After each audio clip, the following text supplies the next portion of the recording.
Oh hey, I'm Neha, host of Asking for a Friend. I'm here and ready to help you answer your friends' super common and totally normal financial questions.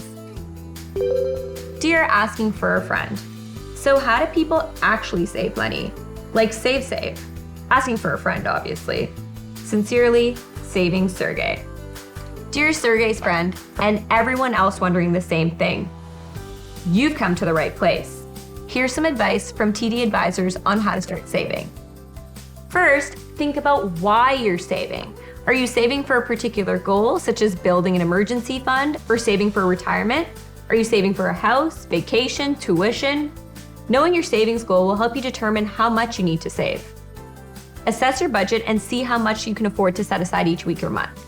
Setting up a pre-authorized transfer to your savings account is one convenient way to help you save on a regular basis. You can start small. Saving $20 a week can add up to a little over $1,000 in a year. Once you have some money saved, it might be time to consider how you could grow it through investing. TD is ready to help walk you through your investment options that can best suit your needs. These are just a few ways to save and invest. Book an appointment and get financial advice for what you feel is most essential through TD Ready Advice.